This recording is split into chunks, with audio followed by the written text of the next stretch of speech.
Selamat datang kembali di Sharing Komunitas. Saat ini gue sedang berada di Kota Balikpapan dengan opener saya Zahra Petani. Dia akan ikut buka di Mindset Balikpapan dan di belakang adalah teman-teman dari Stand Up Indo Balikpapan. Aduh, ada yang jelek lagi, balikin lagi deh. Seperti biasa teman-teman, mumpung saya lagi di sini, Anda juga nggak bisa stand up fest ya kan? Kita ngobrol-ngobrol aja di sini. Kalau ada yang mau ditanya terkait stand up, silakan, nanti gue coba bantu jawab. Kalau Zahra bisa bantu jawab juga, Zahra akan jawab. Silakan teman-teman. Siapa yang mau nanya bebas. Jangan lupa nanyanya pakai mikrofon. Oke, saya duluan bang. Boleh. Pakai mikrofonnya. Iya bang. Saya Gopi bang. Mau nanya ke Bang Paji, karena kita kan komunitas daerah itu jauh dari Jabodetabek, maksudnya siklusnya nggak sama kayak di Jabodetabek bang, yang kuat. Itu sudah berapa bulan ini tuh sudah bikin open mic 2 kali buat teman-teman itu aktif untuk open mic bang. Gimana? 2 kali seminggu? 2 kali seminggu. Hari apa aja? Rabu Jumat. Rabu Jumat, oke. Gimana cara yang yakinin sama mereka ini bang, buat kita tuh yakin buat di sini bang? Yakin untuk berkarir di Balikpapan? Yakin untuk berkarir di Balikpapan. Iya bang, iya. Kalau misalkan ada rezeki yang lebih bagus lagi mungkin bisa tembus ke nasional. Oh, maksudnya gimana caranya untuk meyakinkan teman-teman untuk konsisten stand up? Iya, konsisten sama cinta buat apa yang kita jalanin bang. Dalam sih. Dosa. Enggak bohong. Emang sebenarnya lebih banyak lagi dari ini? Masih ada bang, iya, masih ada lagi. Oh gitu. Kalau yang ini rajin? Iya. Iya. Oke. Udah difasilitasi open mic 2 kali seminggu. Betul. Tapi masih ada pertanyaan gimana caranya biar mereka semangat. Berarti asumsi gua apa, malas-malasan, banyak yang nongol. Banyak yang nggak nongol, sekali nongol telat, udah makan open mic. Anjing lu semua emang. Oke, gue coba jawab ya. Zahra sudah menikah, betul? Betul. Saya juga sudah menikah. Ada yang sudah menikah? Sudah. Ada? Berapa orang? 3. Banyak ya. Berarti banyak yang bisa menyetujui pernyataan ini. Cinta tidak bisa di salah lagi istilahnya, bukan gitu. Bukan, kok cinta tidak bisa dilarang? Cinta tidak bisa dipaksakan. Betul nggak? Cinta nggak bisa dipaksain. Jadi kalau udah punya open mic 2 kali seminggu, terus masih suka telat pun nggak naik atau nggak datang, ya berarti ini orang nggak cukup cinta sama stand up. Udah. Berarti kita juga. Iya, ngapain dipaksain? Ngapain dipaksain? Gua udah di komunitas, ini kita ulang tahun keberapa sih? Bentar lagi. 14 tahun. Dalam 14 tahun stand up, gue sering banget ketemu sama orang-orang yang lebih senang jadi bagian dari stand up Indo daripada jadi stand up komedian. Lebih senang jadi bagian dari stand up Indo daripada jadi stand up komedian. Banyak banget.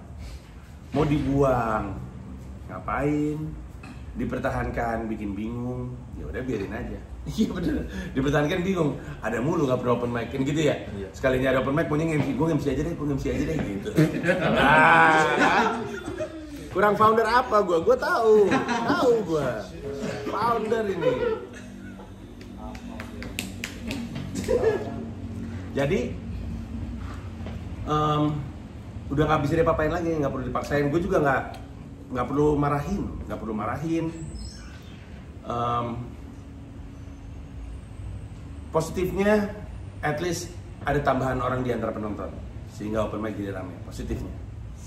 Negatifnya susah banget untuk melahirkan komika-komika baru jebolan dari komunitas ini. Atau negatifnya susah banget untuk nambah komika-komika di Balikpapan yang bisa ngambil banyak job, gitu ya. Karena kan persaingan kita kan dengan nyanyi, DJ atau apalah gitu. Stand up comedy kan persaingannya gitu. Tapi nggak bisa dipaksain. Nggak bisa juga alasan, soalnya gue ngebom mulu. Nah, kalau lu suka stand up mah ngebom mulu, naik mulu. Iya kan? Gue sering cerita Indra Frimawan open mic 5 kali dalam 1 minggu. Setiap minggu ada berapa? 52 minggu dalam 1 tahun kali 5. 52 kali 5 berapa? 100-an lebih lah. Itu nggak pernah lucu selama setahun, tapi dia balik lagi. 100 kali open mic, nggak lucu sepanjang tahun, 5 hari seminggu. Jadi lu bisa bayangin kan, apa terus yang membuat Indra Firmawan balik lagi, dan akhirnya nemu lucunya di mana? Ya karena dia suka ngelakuinnya. Kalau Indra Firmawan 48 kali terus udah gitu malas karena gila 48 kali nggak lucu-lucu, berarti ini bukan untuk gua. Nggak akan punya Indra Firmawan, Prince of Mind Blowing Motherfucker. Kalau kata gua, ngapain musingin orang yang nggak pengen serius? Kita nggak bisa nolong orang yang nggak bisa. Kita nggak bisa nolong orang yang nggak pengen ditolong. Zahra ada tambahan? Ada sih. Benar ya, kita harus cinta dulu gitu. Dan cinta itu kan bisa dipupuk juga ya. Nah caranya mungkin dengan bisa ngelis keuntungan-keuntungan apa aja yang bisa kita dapat kalau kita serius stand up. Misalnya stress release atau apa bisa dapat duit dari situ gitu. Jadi kalau kita mikirin hal-hal enaknya, mungkin kita ada semangat lagi gitu buat stand up. Setuju. Kadang-kadang orang suka lupa sih, lupa bahwa ini tuh berkah. Anjay. Ada banyak perempuan, gue ingat cerita Musdalifah waktu dia jadi opener gue di Surabaya kalau nggak salah. Ada banyak berkah dari stand up, kayak dia tuh sebenarnya cuma pengen keluar rumah sebenarnya. Iva tuh pengen nyari kegiatan di luar rumah, dia manfaatkan ini. Tapi sekalinya di luar, dia cobain.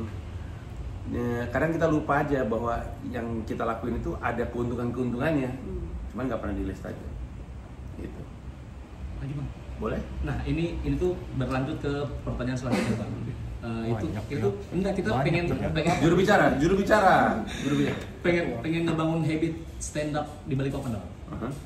Nah silakan orang-orangnya cuma 5, 7. Ini akankah bisa sampai sana atau dengan kebiasaan kita? Bisa. Stand up Indo Medan sampai detik ini cuma 6 orang. Dari waktu pertama kali stand up Indo Medan berdiri sampai sekarang, yang naikin namanya siapa? Kalau bukan Jegel, Babe, Rido Brado masih nulis, terus siapa? Boris nggak, Boris dari Bandung. Lolo. Sekarang paling angkatan baru dari Medan ya Ristek, Ilham Abai. Itu juga Ristek sama Ilham Abai udah dari lama. Jadi kalau misalkan dibilang kita cuma 7 orang doang, nah itu juga 7 orang doang. Bahkan gue berani berargumen di hampir setiap kota emang cuma kurang dari 10 orang sebenarnya yang konsisten. Cuman pertanyaannya adalah 7 orang yang ada di sini lucu nggak, solid nggak, cepat puas nggak dengan joke-nya, nulis mulu nggak. Kan kita tahu di 14 tahun stand up Indo berdiri ada banyak stand up comedian dapat 5 menit pecah dipegang seumur hidup, udah itu aja dipakai, nggak nambah lagi, ya susah gitu. Gue baru aja ngomong sama Zahra tadi, lu pasti agak nggak kenal Zahra ini siapa dibandingin semua opener lain. Dia emang nggak dikenal, bahkan di antara semua opener lain juga nggak kenal dia sebenarnya. Dia masuk ke radar gue lewat FYP Instagram gue karena kerjanya ngupload klip mulu, nulis mulu. Gue nggak pernah, bener nggak ini adalah hari terlama kita ngobrol? Betul kan, kita nggak pernah kan, kita benar-benar ketemu fisik cuma di Cingabdel kan. Di Cingabdel juga cuma ketemu 3 menit kali, 5 menit kali ngobrol. Dia benar-benar masuk radar gue murni dari FYP Instagramnya karena dia rajin. Sementara dia tinggalnya di Cileunyi. Pelosok. Cileunyi. What the fuck Cileunyi. Jadi karena dia rajin nulis, dia rajin ngupload. Dan harus gue akuin pintar juga, gue nggak tahu gimana cara lu nemenin open mic rame mulu ya. Tapi klip-klip lu tuh orangnya kan ada mulu tuh, rame mulu tuh. Iya. Terus dapat kena radar dan sebut sama gue, jadi ujung-ujungnya adalah seberapa lucu nih orang-orang yang ada ini. Gue rasa gue nggak tahu komika stand up Indo Cileunyi lain selain dia. Nah sekarang gini, alasan lu apa untuk nulis lagi, nyobain lagi, naikin lagi? Ada orang dari Cileunyi masuk radar gua. Stand up night Cileunyi udah ada belum? Belum. Stand up night Cileunyi ada, stand up night Cileunyi nggak ada. Lu pernah naik Sun? Belum pernah naik Sun. Suci enggak, Suca enggak. Jadi opener Panji Pragiwaksono loh. Yang katanya orang-orang, semua orang pengen jadi opener Panji Pragiwaksono. Modal apa? FYP. Alasan lu apa? Emang bandit anak-anak semua ini. Gitu, kalau menurut gue. Nah, satu hal yang gue sadari, Balikpapan juga lagi mau semakin naik lah jadi kota yang lebih punya aircraft. Karena tadi gue juga habis ketemu sama Pak Rudi. Beliau itu adalah manusia bertopi fedora yang suka naik kuda. Tapi gue bisa bilang Balikpapan dulu waktu gue pertama kali kesini untuk Merdeka dan Bercanda, mas sekarang sih jauh beda ya.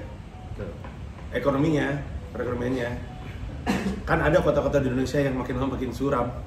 Ada, ini bukan yang seperti itu. Artinya harapannya roda perekonomiannya tambah gede, hiburannya makin gede, peluang untuk pelumanggungnya juga makin gede. Kalaupun peluang untuk pelumanggungnya nggak gede, ada peluang lebih gede lagi di internet. Gitu. Lo mau nanya? Ya, mau nanya bang. Jadi kalau biasanya yang ku analisa dari teman-teman yang misalnya dia baru naik nih, baru nyoba open mic terus bagus, lucu. Biasanya dia punya latar belakang di dulunya itu mungkin dulu sering ikut lomba, nampil di depan gitu-gitu. Lombanya lomba stand up atau lomba apa? Lomba di panggung bang. Oh, oke. Kayak Sering manggung. Nah, karena udah semua orang punya latar belakang kayak gitu, akhirnya kita harus buat kebiasaan itu bang, ya kan? Kebiasaan-kebiasaan yang dipaksain. Nah, pertanyaannya, kegiatan radikal apa yang dilakukan untuk, iya harus radikal kalau menurutku gitu loh. Yang bisa yang bisa dilakukan untuk mencintai hal baru yang kayaknya aku bisa gini. Sedangkan dia nggak pernah nampil di panggung atau nggak pernah nulis. Artinya menurut lu untuk orang yang nggak pernah naik ke atas panggung untuk terus rajin naik panggung open mic nggak cukup? Kadang kan mereka mungkin ya itu tadi mood atau apa gitu bang, yang buat tersi kegiatan-kegiatan itu tidak sering jadi tidak dilanjutkan ya. Gitu. Gue setuju bahwa ada banyak orang-orang di stand up Indo itu yang diuntungkan karena dia antara dia penyiar atau dia sering MC atau emang dia bermusik atau apapun lah, dia sering naik panggung. Public speakingnya biasanya lebih ketolong. Dia udah ibaratnya kaki kanannya kuat lah, delivery oke. Penulisan belum tentu. Tapi masih lebih punya keuntungan daripada public speaking jarang, nulis juga nggak bisa kan gitu. Jadi gue setuju bahwa jam terbang itu orang nolong. Nah sekarang pertanyaan lu adalah, kalau kita pengen lebih sering manggung, pengen lebih sering tampil, gimana cara memaksanya kan gitu? Memaksanya bang. Iya. Kalau ada cara radikal gitu ya. Kalau menurut Deddy Mulyadi sih dikirim ke barat. Nih ya, nggak tahu ya. Gue tuh nggak punya jawaban lain selain emang mesti disiplin. Orang itu kan sukses karena disiplin. Sekarang gini, gue sampai titik ini emang gue paling lucu. Enggak lah. Komika paling lucu Indonesia siapa? Menurut lu? Gue Awe. Lu siapa? Siapa ya? Lu siapa? Berata. Gak ada kepikiran Bang Panji. Dari kepikiran Bang Panji? Iya lah. Makanya siapa? Arif Brata. Siapa? Zawin. Aku Bang Panji bang. Bohong. Timur penjilat timur. Kita lengkap di semua bang. Siapa lagi? Siapa? Siapa ya? Rispo. Siapa lagi? Divzi. Siapa lagi? Remin. Siapa lagi? Tapi poinnya adalah setiap orang kan menganggap nama yang berbeda-beda ini paling lucu di benaknya. Iya kan? Ada yang nyebut gue, ada yang nyebut Rispo, Zawin, segala macam. Kalau semuanya lucu, kenapa yang sampai ke titik Panji cuman Panji? Gue jamin semua nama itu nggak akan mungkin ngebantah. Emang paling rajin gue aja. Rajin nulis, rajin open mic.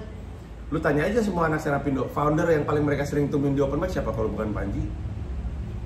Nah jadi, bagian paling radikal yang bisa kita lakukan untuk bisa ngelawan itu ada dengan punya kedisiplinan. Cukup radikal loh untuk bangsat-bangsat semacam ini untuk punya kedisiplinan. Radikal sekali untuk bisa disiplin. Cuman kan disiplin kan urusan lu sama diri lu sendiri. Gue selalu bilang kalau lu sama mood lu aja kalah, gimana mau menang lawan kehidupan? Kehidupan kan nggak peduli lu mood atau enggak kan gitu kan.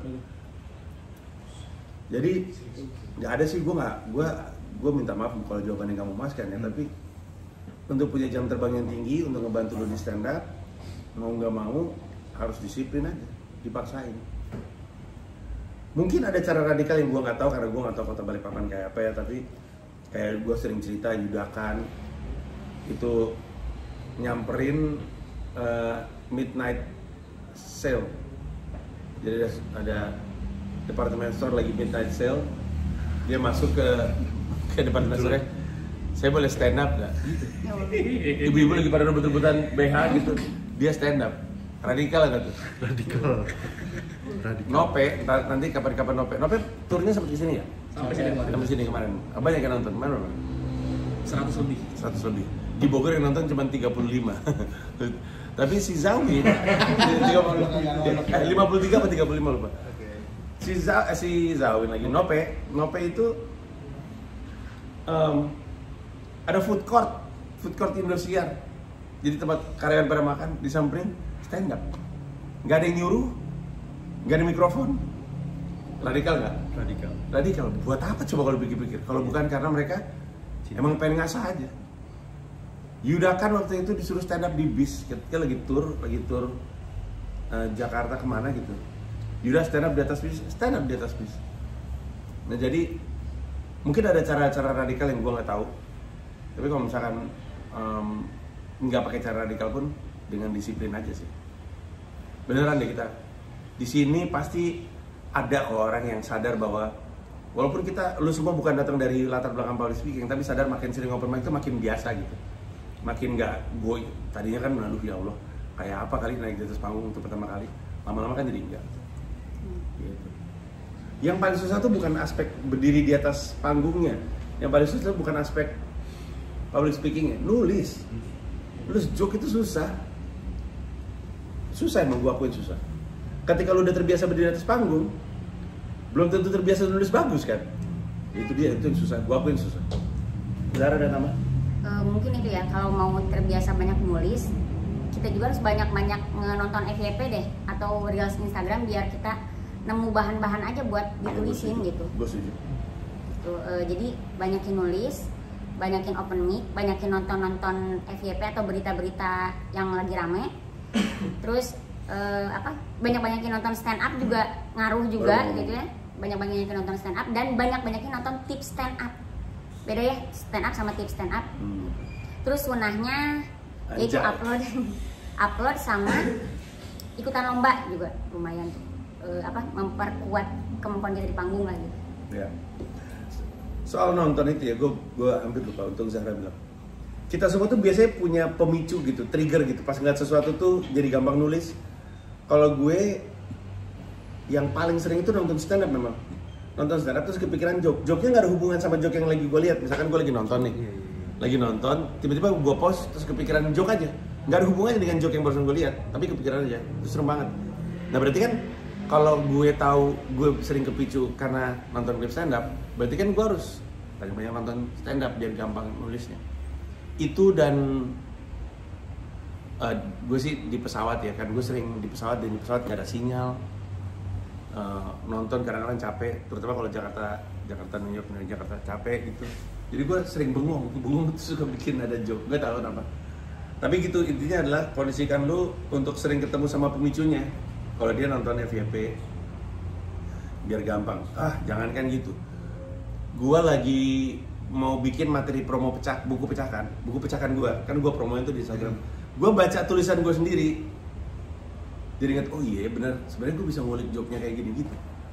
Jadi ya benar kata dia, tips-tips stand up ada di Instagram, ada di YouTube. Banyak. Bisa dicari. Kalau saya nonton Guru Gembul biasanya. Guru Gembul, beneran? Guru Gembul. Ada orang-orang yang kalau ngoceh tuh anjing informasi baru gitu kan, iya kan? Bener. kepikiran tapi ya itu nggak ditulis sih. Suka aja. Akhirnya ditulis bang. Belakangan ini belakangan. Sekarang bisa terus di handphone gampang. Siapa ya yang nggak nulis tapi ngomong di voice note, dikumpulin voice note banyak banget. Anak stand up Indo ada, dia malas nulis terus gitu. Joke tentang Baron yang Rizky. Sama Rinda. lupa gue, mungkin ya. Rizky Prasetyo. Ada yang kayak gitu. Budi kali. Biar dia inget aja, biar dia inget. Budi bilang Budi. Jadi buta. Buta. Gimana caranya? VPN bang. Ingat aja dulu. Oh iya bener kan dia buta ya. Lo pernah lupa kemarin gak sih? Lain bang. Hah? Yang di mana? Komedi bener bukan ya? Kan. Itu di mana sih? Suci. Novian itu, Bang. Dia Suci Oh, bang. lu Suci Suci 5. Suci 5. Oh bener gue siapa sih? Novian. Yang lagi stand up fest. Stand up fest. Yang mister ya bang atau yang kemben? Kalau yang Nah, mister yang sekarang? Saya sama Kinan. Oh, Eh. lucu banget. Oke. Oke, siapa lagi? Nanya, bebas.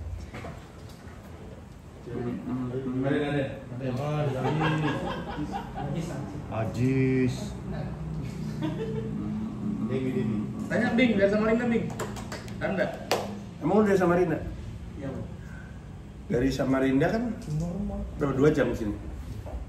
Ada orang mention gue di Instagram, dia 9,5 jam naik motor lewat ferry, pakai ferry. Dari mana dia? Mata. Ferry. Banjarmasin. Banjarmasin kali. Pakai ferry. Termasuk juga 9 jam. Bilang ferry. Lama lagi. 9,5 pakai ferry. Dari mana dia? Tanjung Kabalong. Tanjung Kabalong. Iya dari selatan. Iya. Cewek-cewek bang. Oh. Tanjung Kabalong. Soalnya ada yang juga. Dia pakai Mampir selama 9 jam karena nongkrong dulu. Oke, siapa lagi mau nanya? Bebas. Kinan. Kinan tanya Kinan. Wartawan bisa Balik lah. kita balik. Ini yang Kinan. Bukan begini. Ya, jadi Ya. Apa pembantu?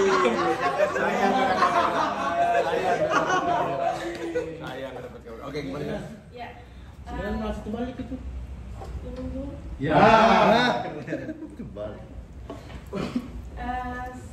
Saya sering dengar gitu bang, kayak senior di Samarinda misalnya kayak Bang Yono, terus Bang Rizky, Bang Sapar yang stay dulu beberapa lama di Jakarta untuk melatih mental dan lain-lain baru ke Suci.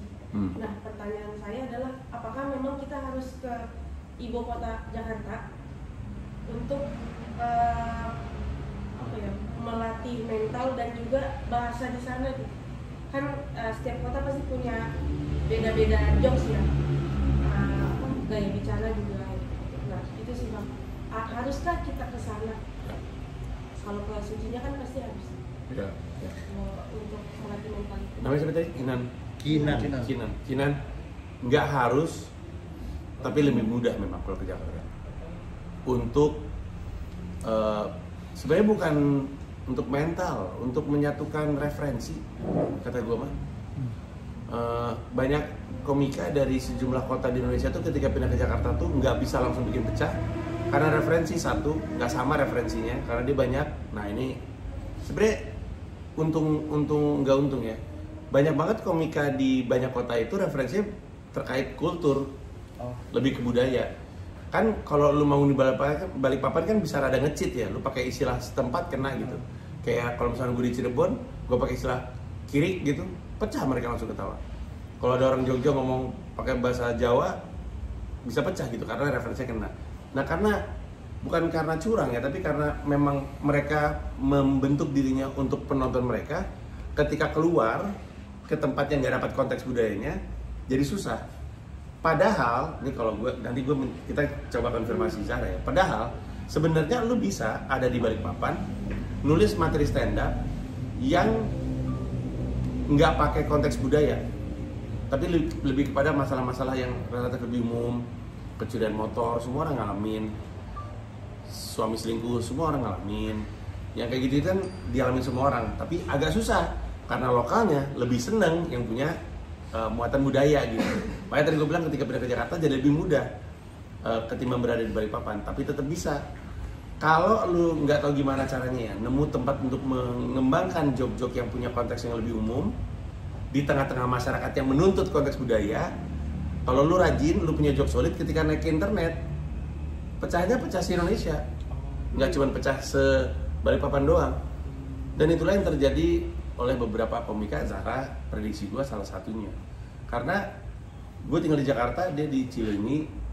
Sebenarnya kan dia punya konteks budaya sendiri. Tapi nggak tahu kenapa gue ngerti aja yang diomongin lucu.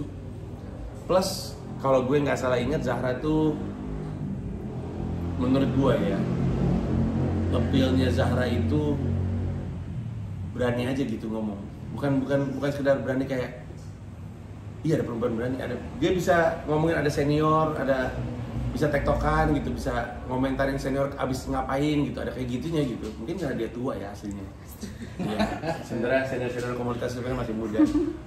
Tapi maksud gue, makanya tadi gue bilang lebih mudah memang kalau ke Jakarta. Abis itu hidup di situ lama untuk kemudian bisa dapat konteksnya. Itu juga sebenarnya tantangan gue kan. Kan orang bertanya-tanya, emang nggak bisa lu tinggal di Jakarta aja terus nulis materi stand up yang kena di New York? Lebih gampang ketika pindah ke New York dan tinggal di situ. Selama 6 bulan juga gue gak bisa bikin orang ketawa. Gak ngerti gimana cara bikin mereka ketawa. Padahal gue bahasa Inggris bagus. Stand up udah 11 tahun. Tapi gue gak ngerti gitu, ini orang sukanya apa sih? Ini orang tertariknya apa sih? Setelah 6 bulan gue baru sadar. 6 bulan gue lebih ekstrim lagi daripada Dilan Firmawan. Sehari 2 kali open mic. Seminggu 5 kali, berarti gue 10 kali. 10 kali, 4 minggu, 40 kali, 6 bulan, 240 kali open mic. Sampai akhirnya, itu juga karena ditegur sama senior di sana. Lu ngapain ngomongin sosial politik? Kata gue, karena di Indonesia gue biasanya ngomongin sosial politik. Dia bilang, di sini mah banyak yang ngomongin sosial politik. Lu kan orang Indonesia, ceritalah tentang Indonesia. Oh, gue ada joke tentang Indonesia dikit. Sudah mending lu ngomongin itu, kita gak ada yang tahu. Baru gara-gara gue ngomongin soal Indonesia, penonton mulai nyimak. Tadi mereka merhatiin juga gak mau. Tapi kan nyimak satu hal tuh, bikin mereka ketawa belum tentu.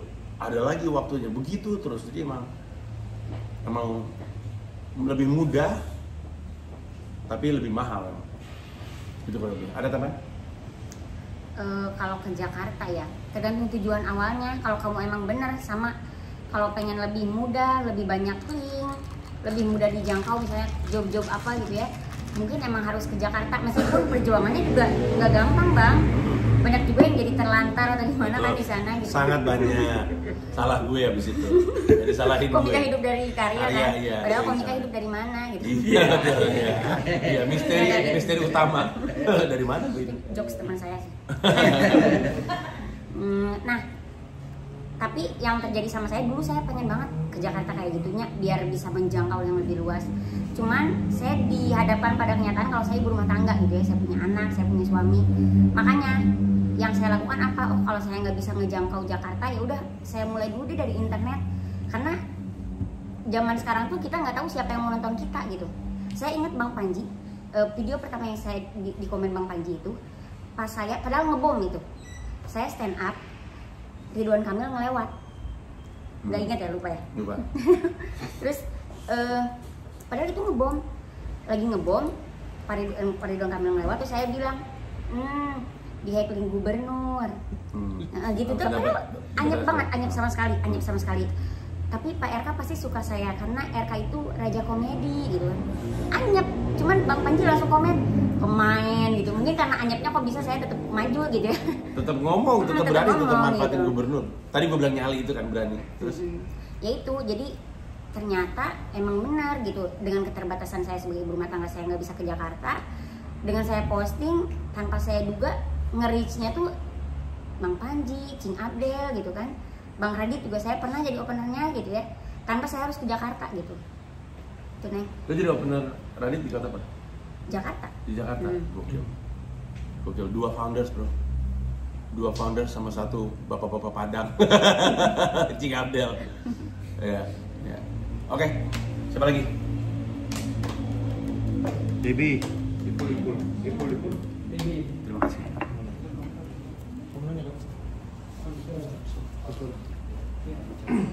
Misi Bang Panji. Silakan. Ya, perkenalkan nama saya Saiful. Ya, Pul. Ya, saya ini adalah salah satu anak komunitas yang jarang nongkrong, Bang, sama teman-teman. Jarang nongkrong. Jarang nongkrong. Jadi kayak tektokan itu pasti Ya. nggak nyambung. Ya. Dan saya tuh baru juga bang di komunitas. Ya. Jadi Baru tuh berapa lama? udah sampai 1 tahun sudah 1 tahun. Mulai dari Enggak baru-baru banget. Terus ya, jadi pola pikir saya dari jokes-jokes yang ada itu masih kayak lurus-lurus aja gitu bang. Nggak kayak teman-teman udah patah, oh bisa kesini, oh bisa kesini. Nah terus ini pertanyaan saya bang, yang pertama kiblat komedi saya itu kan saya sukanya itu yang seperti Bang Awe, Awe. kemudian kayak Ali Akbar, jadi Ali Akbar. kayak relate beda sama yang kayak tiba-tiba kayak Firza logika itu loh yang Ya, patah, ya, ya. itu saya nggak Ya, suka. ya. Terus itu yang pertama bang, gimana cara untuk bisa stay dengan selera komedi di antara teman-teman ini kalau misalnya kita kombut atau kita jokesnya nggak kena gitu loh. Ya. Terus yang kedua sebenarnya saya mau ikut stand up comedy ini untuk memperlancar public speaking. Cuman semakin kesini semakin sering saya berbicara kayak semakin kurang kata-kata.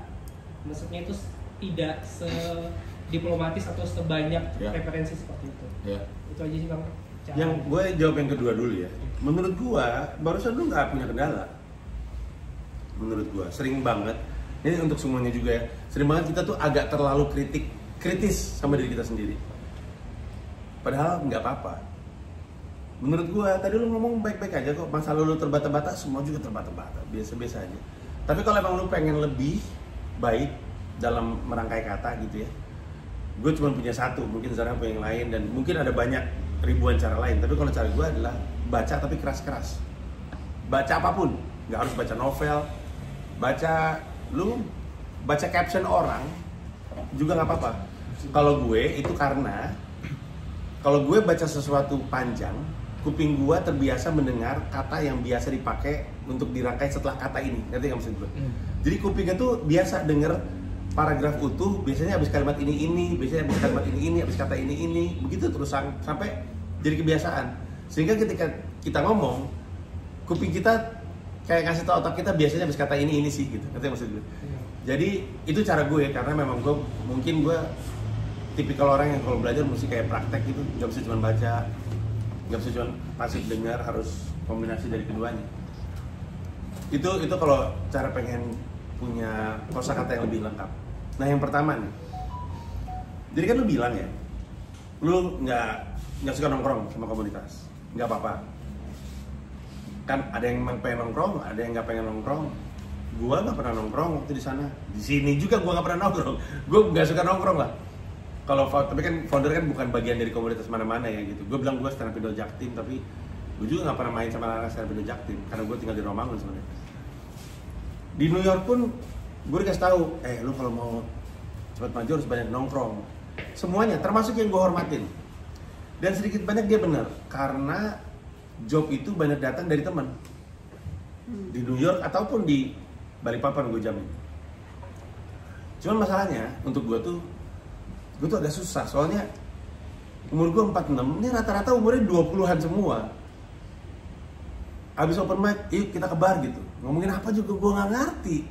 Udah mah gue gak pengen, udah mah gue gak suka minum bir gitu. Ngerti maksud gue? Jadi kayak kalau gue paksain, gue ngapain.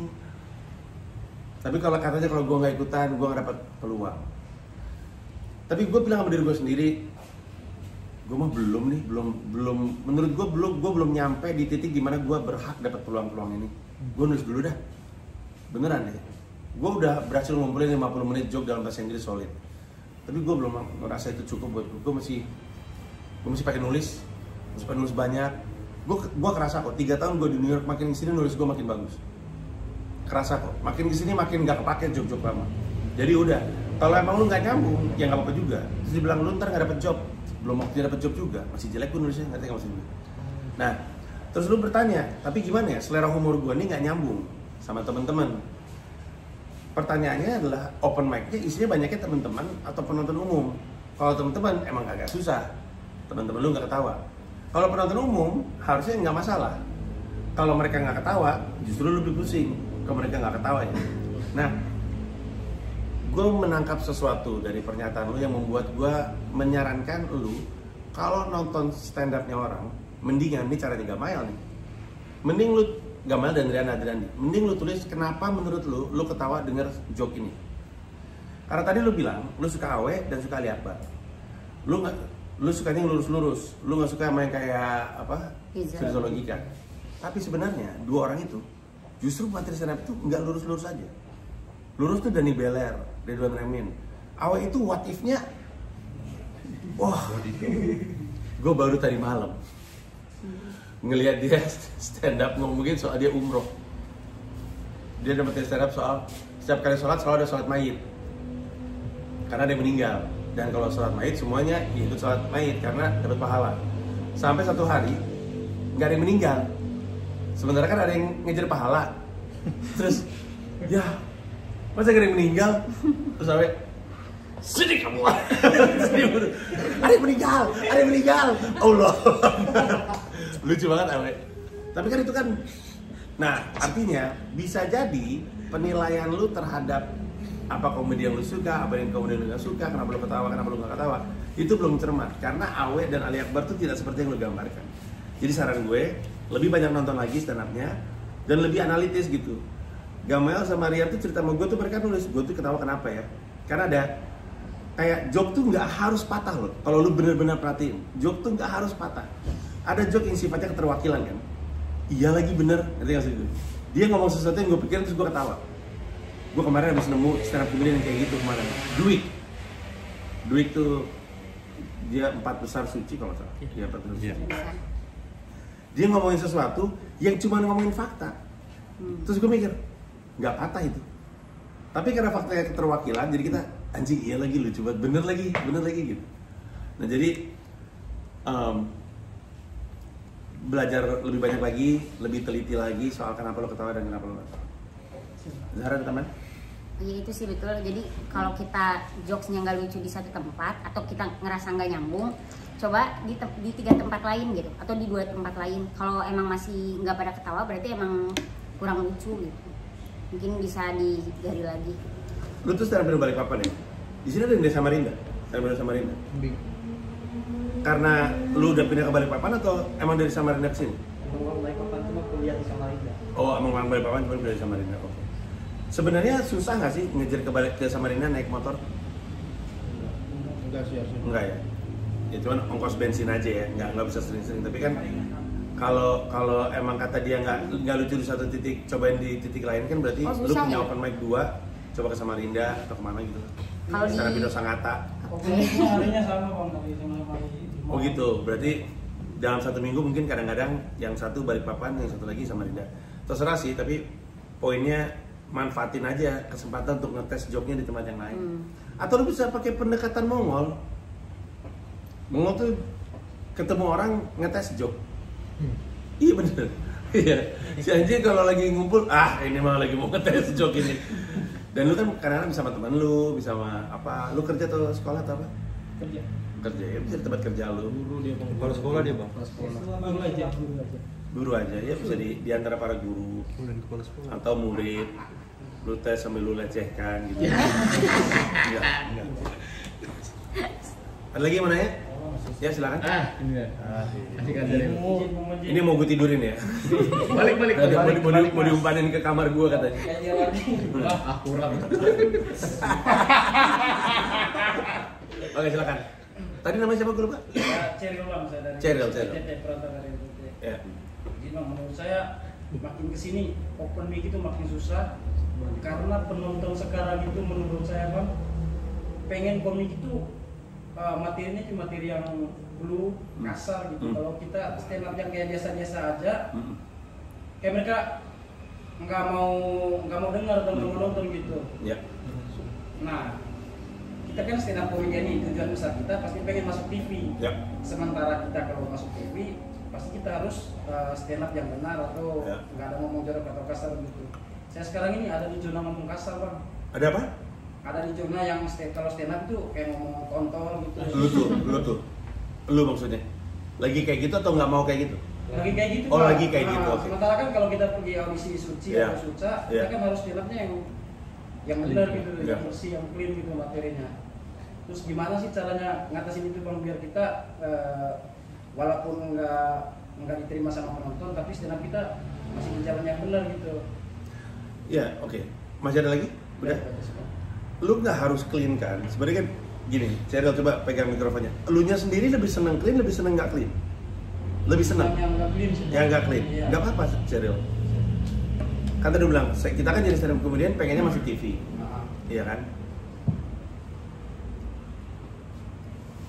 Tapi untuk punya karir tuh lu nggak harus masuk TV. Gue mau nyebut 2 nama deh yang ngomongnya materi stand up yang ngaco. Abraham Tino sama Bung Rin. Ini dua-duanya kan, Bung Rin bahkan mungkin nggak pernah memaki ya, dia nggak pernah ngomong kontol, nggak pernah ngomong memek, tetap nggak aman untuk ada di TV. Tapi dua-duanya hidup. Rindra tidak hidup dari stand up, kesampingan Abraham Tino nih. Abraham Tino kan baru aja kemarin gue wawancara dia. Dia nggak bisa masuk suci, mungkin dia juga nggak mau masuk suci, nggak mau masuk suci. Tapi dia rajin banget ngebangun fanbase-nya. Dia pertama kali bikin Slow Burn, acara sama Robby Changhe. Kecil aja acaranya, kalau gue nggak salah nggak nyampe 100. Tapi warnanya saking kuatnya, dan Robby Changhe minum bir itu dia makin mabuk, justru makin tajam joke-nya. Pecah, jadi semacam cult gitu loh, jadi kayak geng gitu orang ini. Bikin lagi dia Road to Riot, nambah lagi masanya. Sekarang mau bikin lagi Slow Burn 2.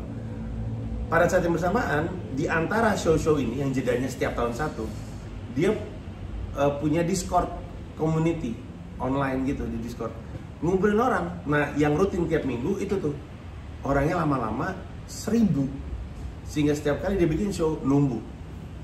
Setiap kali dia bikin show habis. Sekarang dia lagi motor ke sejumlah kota.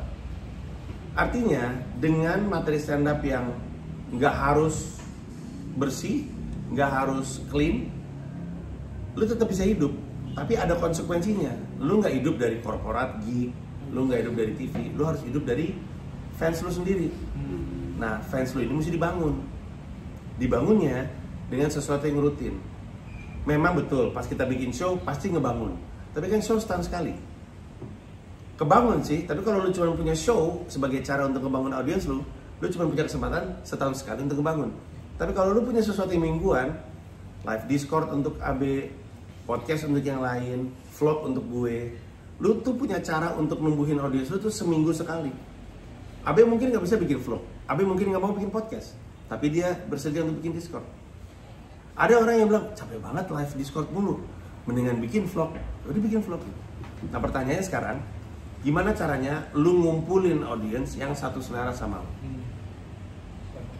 Ya, yang menarik adalah ngumpulin komunitas tidak harus lu pecah jadi komika dulu, nggak harus.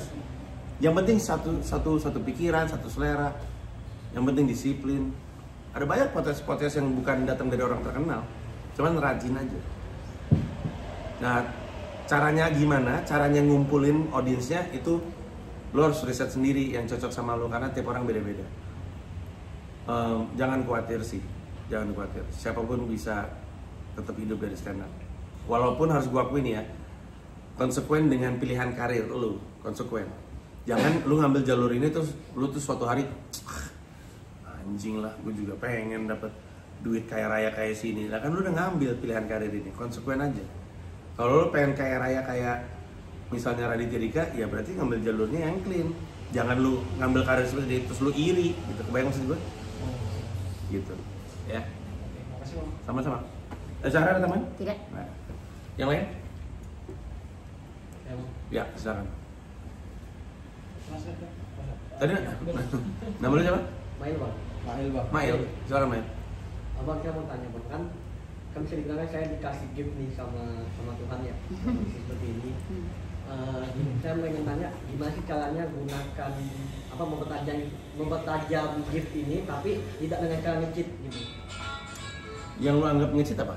Kalau nge-cheat ya mungkin kayak bunyi-bunyian atau apa, kayak ya cerita soal sumbing kayak gitu yang membuat orang tertawa karena sumbingnya bukan karena ininya, jokes dari saya gitu. Ya.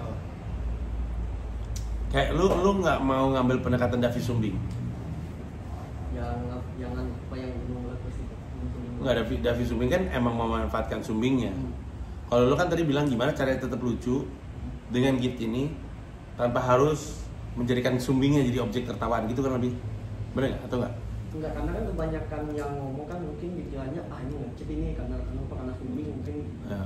ngomong sembarang aja lucu, ngomong asal aja lucu gitu. Nah itu apa? Saya pengennya mungkin pengen diketawakan karena jokes yang saya buat. Oke. Memang betul ada dua jenis ketawa teman-teman. Orang ngetawain kita dan orang ngetawain yang kita konsep, itu dua hal yang berbeda. Gue ulang ya. Dua jenis ketawanya adalah orang ngetawain kita dan orang ngetawain yang kita konsep. Sekilas orang pikir Mr. Bean itu kita ngetawain orangnya. Padahal kan Rowan Atkinson nggak kayak Mr. Bean. Kita ngetawain apa yang Rowan Atkinson konsep. Orang tuh masih nggak bisa bedain. Banyak banget kita ngetawain orangnya, kita pikir dia bisa jadi pelawak. Suka ngeliat nggak ada orang-orang viral nih di internet, terus suruh ikut sketsa di TV, terus nggak lucu. Ada malah yang bikin pelawak tersinggung tuh. Siapa gitu? Mang siapa orang Sunda? Boleh. Oh, oleh kalau saya yang dia viral gitu orang Sunda ini.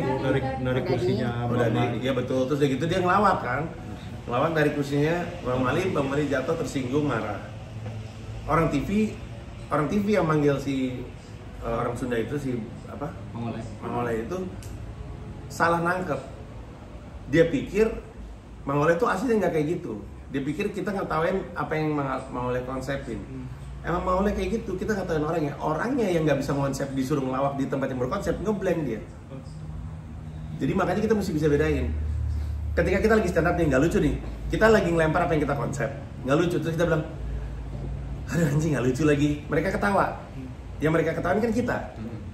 Nggak bisa dong kita ngebangun karir dari yang kayak gini-gini. Kita harus kuat konsepnya. Iya kan, masa kita sengaja dibikin lucu terus nggak lucu lagi gua, lama-lama penonton apa sih 4 kali dalam satu open mic gitu mulu gitu. 4 kali ya. 4 kali. Callback. Nah jadi berarti gini. Kalau lu ingin diketawain sama apa yang lu konsep, lupakan dulu, kesampingkan dulu anggapan bahwa orang-orang bilang lu nge-cheat karena suara lu kayak gitu. Menurut gua, lu nggak separah David Sumbing. David Sumbing parah banget memang. Gua nggak bisa nangkep memang dia. Si anjing juga sengaja tuh bikin single Sumbing. Sengaja dia tuh emang dia ngangengong gitu kan. Nah, lu punya peluang Mail untuk lebih kuat secara konsep dibanding dia. Makanya sekarang ini akan terdengar aneh nih Mail, tapi sekarang nulis yang gak ada hubungannya sama Sumbing lu aja. Dan biarkan Sumbing lu tuh jadi nuansa tambahan. Lu tau rapper namanya 50 Cent gak? Tau rapper 50 Cent? Cara ngomongnya aneh kan? Karena dia lidahnya pernah ketembak. Cara ngomongnya aneh. Tapi dia kan gak pernah ngomongin soal, pernah sih, tapi dia gak sengaja gua seperti ini ngomongnya karena gua pernah kata, udah gak pernah kayak gitu lagi. Dia menulis bagus aja. Nah sama kayak gitu. Di awal-awal boleh ngomongin Sumbing, atau bahkan di job pertama lu masih boleh ngomongin Sumbing. Biar elephant in the room-nya dibahas. Sisanya lu ngomongin yang gak ada hubungan sama Sumbing, dan biarkan Sumbing lu itu jadi bonus gitu. Tapi ya lebih susah, Mail, lebih susah. Gua akuin nulis itu susah. Jadi ya, lu berapa lama?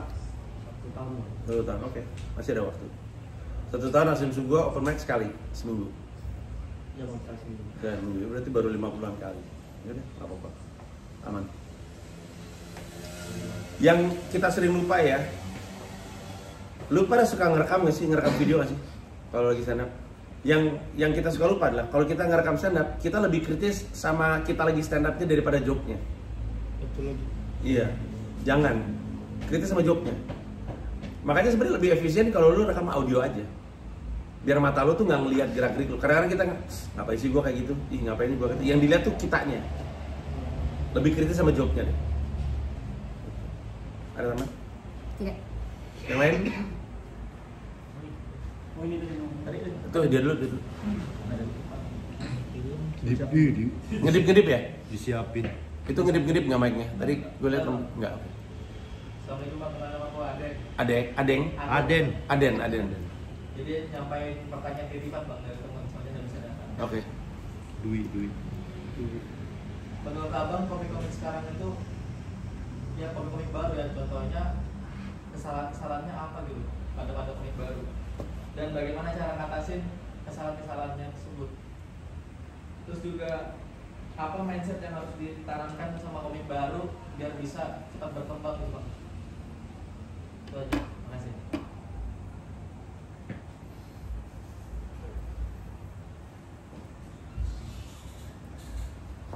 Kalau komik baru sejauh yang gue lihat ya, dan gue juga karena gue punya comedy club jadi gue sering lihat komik baru juga. Yang paling lazim adalah berpikir jorok itu lucu. Paling sering itu. Kalau udah mulai panik biasanya ngomong jorok dah tuh. Padahal kalau udah nggak lucu ngomong jorok lagi, kan yang nonton makin apaan sih anjing, udah nggak lucu ngomong jorok gitu. Komika baru suka berpikir memaki itu lucu. Lucu aja anjing. Lucu ngentot. Bangsat. Berpikir bahwa itunya yang lucu karena dia dengar dan dia lihat abang-abangannya sering kayak gitu, tapi dia lepas konteks. Maki-makiannya itu bagian dari cara delivery, bukan joke-nya.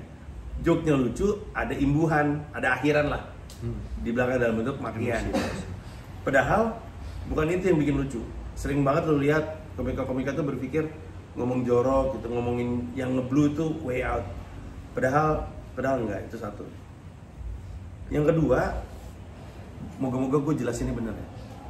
Tapi banyak banget komika yang berpikir dia udah lucu, padahal yang lucu ceritanya, bukan tulisannya. Kebayang nggak? Jadi gini, dia naik ke atas panggung, ada cerita lucu yang dialamin, kena. Dia pikir dia bisa stand up. Suatu hari dia bawa cerita lagi, nggak kena, terus dia bingung. Kok nggak kena ya? Perbedaannya adalah cerita yang awal emang lucu, cerita kedua nggak ada lucunya. Karena dia nggak bisa nulis, cerita nggak lucu, nggak bisa dia bikin lucu. Ngerti maksud gue? Jadi orang berpikir stand up itu hanya cerita lucu. Sekarang dalam hidup lu berapa banyak sih cerita lucu yang bisa lu kumpulin? Cerita itu jadi lucu karena lu yang bikin lucu. Lu bikin lucu karena lu bisa nulis stand up. Dan itu terjadi bukan cuma di Indonesia, tapi bahkan di New York gue ngeliat hal yang sama. Jadi orang pikir stand up itu adalah cerita gila aja, cerita aneh aja. Enggak, nulis joke tuh nggak kayak gitu. Nulis joke tuh lebih ribet daripada itu. Kalau lu punya kejadian lucu yang datang ke hidup lu, ya alhamdulillah. Nggak usah lu tambah-tambahin, udah lucu. Tapi Awe umroh punya kejadian yang nggak lucu bisa jadi lucu. Dia waktu itu sebenarnya kejadiannya nyebelin. Dia lagi tawaf ya? Tawaf terakhir sebelum pulang namanya apa? Tawaf wada. Tawaf wada. Keren Anda. Dia lagi tawaf wada, terus dia sempat kepikiran, cium hajar aswad nggak ya? Penuh banget, males. Akhirnya dia pikir, gue nempelin tangan aja di Ka'bah, terus gue doa. Lagi kayak gitu di tepat, Mas, mau cium hajar aswad. Mungkin karena dia ngeliat gitu, terus aku bilang nggak usah, udah nggak apa-apa, saya bukain. Akhirnya dia berdua ngejebol antrian, kerumunan. Aku mikir, kenapa nih orang baik banget sama gue ya? Oh, badan gue gede, badan mereka kecil, mereka butuh bantuan gue.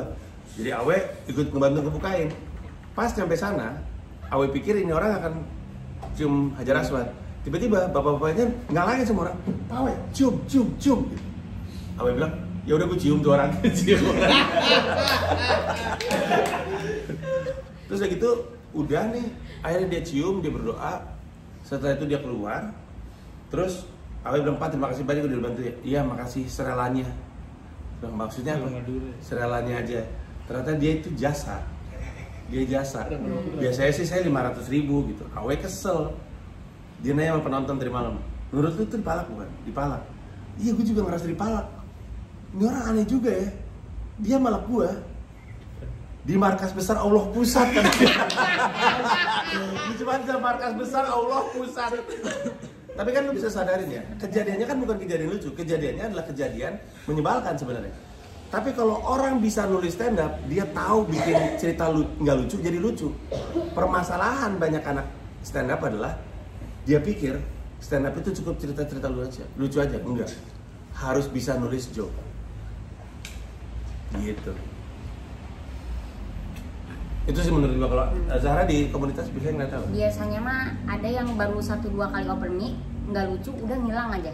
Banyak yang kayak gitu. Padahal teman saya ada ya, si Bondan gitu. 8 bulan dia ngebomnya. 8 bulan. Nah tiba-tiba kemarin Jatinangor ngadain Jatinangor League kan, dan dia termasuk ikutan karena emang cuma segitu-gitunya gitu anggotanya. Sertanya. Ya, dan tanpa diduga dia tuh masuk 5 besar gitu ya. Ternyata 8 bulan, selama 8 bulan ngebom tuh dia tuh tahu formula dirinya sendiri gitu, Bang. Jadi dia bisa tahu, oh ternyata harus kayak gini nih nulis. Ini juga nggak pada nyangka gitu orang-orang. Karena selama 8 bulan dia ngebom gitu. Tapi dia nggak berhenti gitu. Iya. Ya. Mungkin itu juga salah satu kesalahan anak yang baru belajar stand up. Dia pikir kalau 2-3 kali nggak lucu, berarti stand up bukan untuk dia, padahal ya itu 8 bulan. Lu berapa lama sampai ke lucu? Dari Saya, pertama kali ya? Dari pertama udah ada yang kena sih. Anjay. Soalnya kan Legend. soalnya ini saya kan dulunya basicnya konten kreator gitu, jadi udah biasa nulis. Oh, terus Aslina? Pas terus ya dari kebiasaan nulis itu saya juga nulis buku kan, pernah nulis buku. Jadi sebenarnya mah kelihatannya kayak yang dari awal udah bisa lucu nih gitu, padahal prosesnya mah dari dulu saya SMA suka nulis. Oke. Siapa lagi? Saya mau nanya. Kita punya kayaknya satu pertanyaan lagi. Bentar lagi sejam. Ajis. Bebas silakan. Silakan. Enggak juga enggak apa-apa. Paling habis ini kita foto-foto. Ya, siapa lagi Bang? Siapa namanya? Rizky. Mungkin ada 2 pertanyaan terkait di konsep itu sama di teknis. Untuk di konsep mungkin kayak aku masih bingung sih definisi nulis bagus itu gimana. Terkadang ada tulisan yang di open mic itu bikin ketawa, tapi itu masih bisa dianggap itu bukan nulis bagus gitu. Nah itu pandangan Bang Panji gimana soal itu? Sama kedua terkait open mic, kayaknya masalah utama di Berkon bukan ya itu mau dibilang masalah utama itu bingung itu masalah atau enggak. Open mic kita itu yaitu nggak ada penonton umumnya, maksudnya jarang, kayak tipis-tipis aja beberapa meja doang gitu. Apakah itu menjadi masalah di open mic atau sebenarnya itu bukan masalah kita sebagai komik seperti itu? Yang pertama mungkin definisi orang beda-beda ya. Gue di komunitas mana yang gue bilang nulis bagus tuh kayak masuk angin. Tiap orang tuh kalau ditanya masuk angin tuh definisinya apa, tiap orang beda-beda. Ada yang sakit kepala masuk angin, kalau gue perut kembung, ada yang demam masuk angin, beda-beda. Nah nulis bagus tuh juga beda-beda. Tapi ini prediksi, ini dari yang gue kumpulin. Seseorang disebut penulisannya bagus kalau joke-nya ramping, artinya nggak ada kata dan kalimat yang nggak perlu dalam joke-nya. Sekarang gini, lu tulis joke lu deh, lu tulis, terus lu lihat ada nggak kata atau kalimat yang kalau lu buang nggak ngeganggu punchline, tau nggak? Karena kita suka naruh yang nggak perlu. Ini informasi apa ya nggak perlu? Udah diajarin padahal, karena gue ngajar juga, tapi dia tetap masukin. Nah, Remin, Beler, Dwi itu salah satu komika-komika yang nggak pernah istilahnya Radit tuh nggak kebanyakan lemak gitu, nggak banyak yang nggak perlu. Jadi penulisannya dibilang bagus karena penulisannya rapi. Yang kedua, pengalaman gue adalah penulisannya bagus karena dia pinter menjebak kita lewat permainan logika. Joke itu kan pemataan asumsi. Nah, joke-nya penulisannya dibilang bagus karena dia berhasil mematahkan asumsi kita. Kita benar-benar nggak lihat ketika diajak belok kanan dan belok kiri. Semakin sering kita ngeliat materi stand up, semakin nggak gampang dong menipu kita. Tapi ketika ada yang berhasil menipu kita dengan begitu indah karena dia nggak butuh banyak-banyak untuk matahin. Komika tuh suka langsung bilang penulisan, suka kayak gitu. Karena kok nemu aja yang kayak gitu-gitu. Nah, ada banyak tuh yang kayak gitu.